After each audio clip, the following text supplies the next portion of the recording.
beliau ini sudah dialihkan kepada orang lain yang bernama Marno. Nah, berdasarkan temuan ini, kami meminta pendapat dari saksi ahli. Di sini kita sudah mendapatkan keterangan dari Ibu Yenti Garnasi.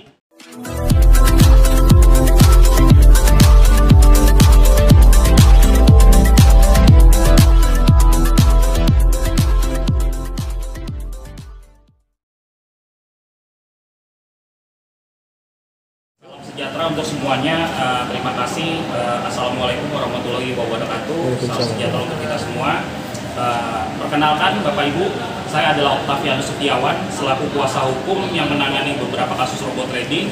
Salah satu yang saya tangani adalah FinTriple 8. Nah, kedatangan kami hari ini itu menindaklanjuti sebagaimana terkait laporan FinTriple 8. Ada beberapa hal yang akan kami informasikan dan kemungkinan berita ini akan cukup menghebohkan karena kami hari ini akan mengungkapkan sebuah fakta temuan terbaru. Seharusnya Prof Yenti hari ini hadir ke sini, tetapi kembali lagi penyidik yang menangani kasus FinTriple 8 belum siap dengan pertanyaan yang akan ditanyakan kepada Bu Yenti. Nah, ini ada apa? Penyidik kok seperti ini kerjanya gitu loh. Nah, ada pun beberapa hal yang ingin kita sampaikan adalah Ibu Yenti sebagaimana lampiran yang kita sudah kirimkan kepada rekan-rekan media sudah menyatakan bahwa FinTriple 8 ini adalah murni scam, penipuan.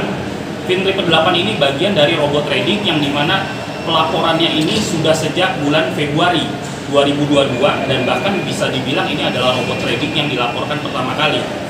Namun penanganannya di Bareskrim ini sangat berjalan lambat sekali. Sedangkan yang lain-lain perkara robot trading lainnya itu sudah ada yang di tingkat banding, sudah diputus di tingkat banding. Bahkan ini ditetapkan tersangkanya saja belum oleh penyidik. Kenapa kami menduga ini ada sesuatu yang istilahnya, ayo polisi harus bekerja secara profesional gitu. Karena berdasarkan temuan dokumen ya, kami mendapatkan dokumen ya, yang dimana dokumen keterkaitan FinTriple 8 ini itu menyeret satu nama besar, yaitu Cahyadi Raharja yang berprofesi sebagai Wakil Direktur PT Jababeka Tbk.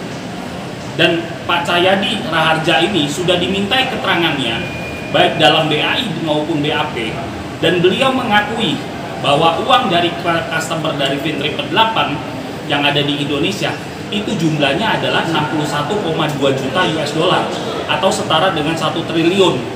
Itu ada di dalam penguasaan beliau awal mulanya, dan sama beliau ini sudah dialihkan kepada orang lain yang bernama Marno.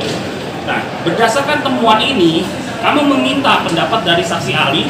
Di sini kita sudah mendapatkan keterangan dari Ibu Yenti Garnasi. Jawaban dari LO yang sudah ditandatangani oleh beliau, yang ini kita akan mintakan penyidik untuk turut disita. Bahwa adapun isi dari legal opini yang diberikan Ibu Yenti Garnasi, ahli TPPU yang saat ini cukup dipercaya oleh pihak kepolisian dan instansi-instansi pemerintah lainnya, bahkan nama beliau cukup beberapa kali disebut-sebut oleh Pak Mahfud MD sebagai salah satu sosok pembela tindak pidana pencucian uang yang membela korban.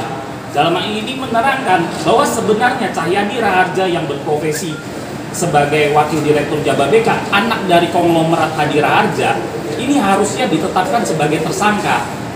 Jadi kami ingin presiden ini menjadi presiden yang positif, bahwa selama ini kasus robot trading ini hanya menyasar pada pelaku-pelaku di bawah. Pelaku aktor dari kejahatan ini, aktor intelektualnya tidak pernah tersentuh secara hukum.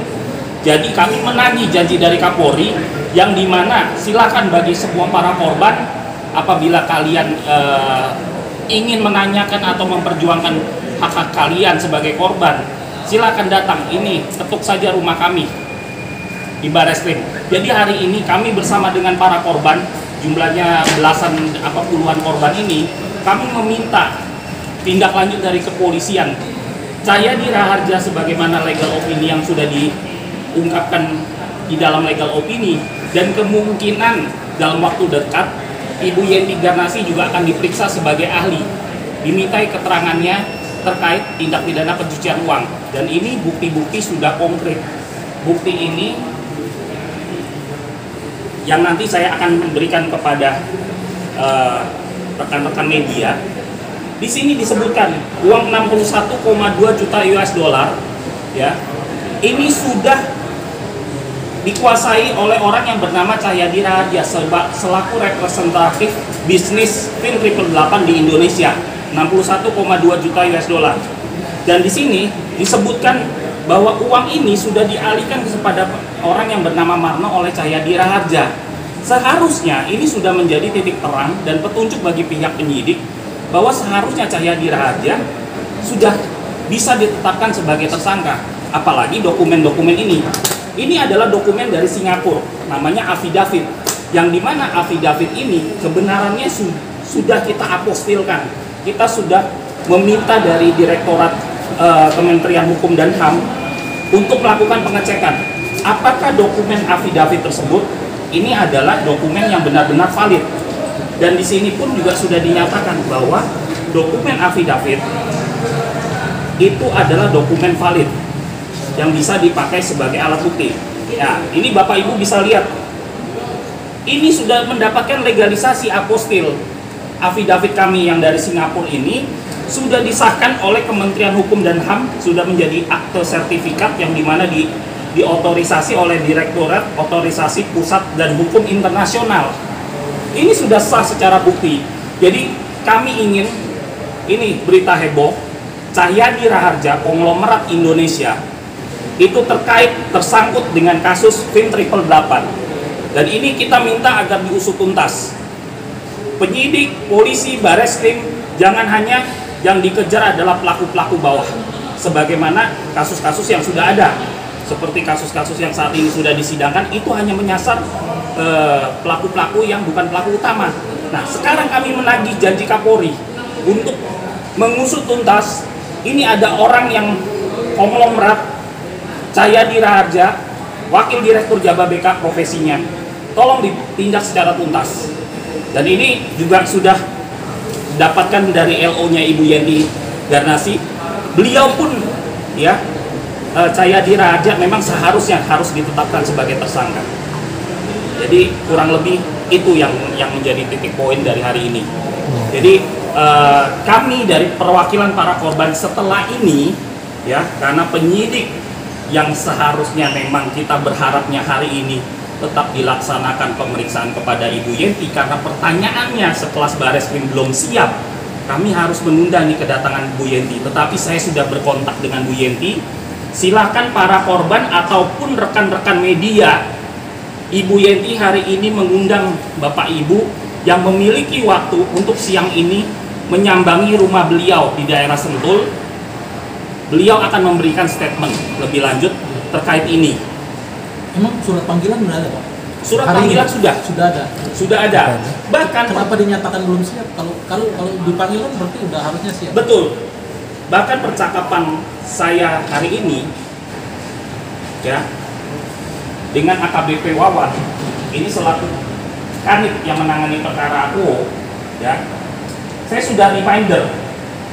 Selamat siang Bapak, izin sehubungan dengan saksi ahli, izin menyampaikan bahwa Ibu Yenti akan hadir diperiksa tanggal 8 Maret pukul 10.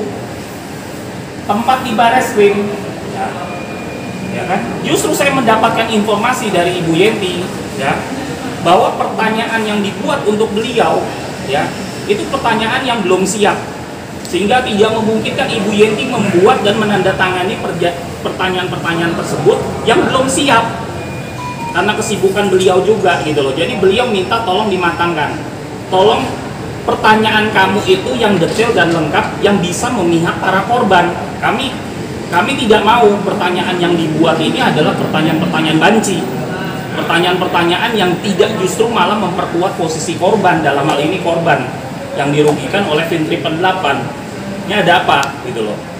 Pak, ada berapa jumlah anggota yang Bapak tangani gitu? Yang korban? Total korban yang saya tangani itu berjumlah kurang lebih 500 korban.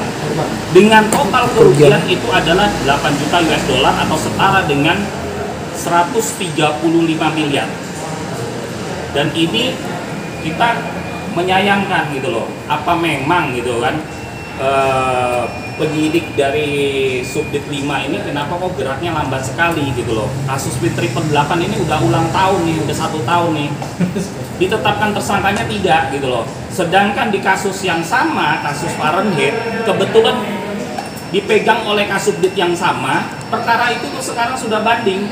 Sebentar lagi putusan bandingnya keluar. Ditangani oleh orang yang sama tetapi mendapatkan perlakuan yang berbeda. Terus apa kecurigaan Bapak? Nah, kami berharapnya menuntut bahwa harusnya adalah equality before the law, yang dimana seseorang harus dipersamakan secara hukum, ya penanganannya juga sama secara hukum. Nah, ini kok ada perbedaan? Kami menduga, ya, apakah ini ada kaitannya dengan sosok Cahyadi Raharja sehingga penyidik menjadi kesulitan atau mungkin takut untuk bisa menarik Cahyadi Raharja ini sebagai tersangka. Ingat, beliau Cahyadi Raharja itu sudah mengakui dalam BAP-nya bahwa memang dia terkait dengan Vin, tapi uangnya itu saat ini sudah dialihkan kepada orang lain yang bernama Marno. Dan setelah penyidik di Bareskrim menelusuri, maaf, Marno yang dicari ini sudah terlacak siapa Marno ini. Marno ini hanya lulusan SD. Rumahnya pun sesuai KTP, sorry, rumahnya itu sudah satu komplek itu digusur. RT RW-nya sudah nggak tahu ada di mana di alamat KTP itu. Lulusan SD, rumahnya di KTP sudah digusur, ya. Pendidikan riwayatnya juga tidak ada, ya kan? Didatangin ke rumah orang tuanya. Maaf, rumahnya adalah gubuk reot, tapi dia memegang uang 1 triliun, nggak masuk akal. Jangan lupa ya di subscribe dan nyalakan lonceng notifikasinya.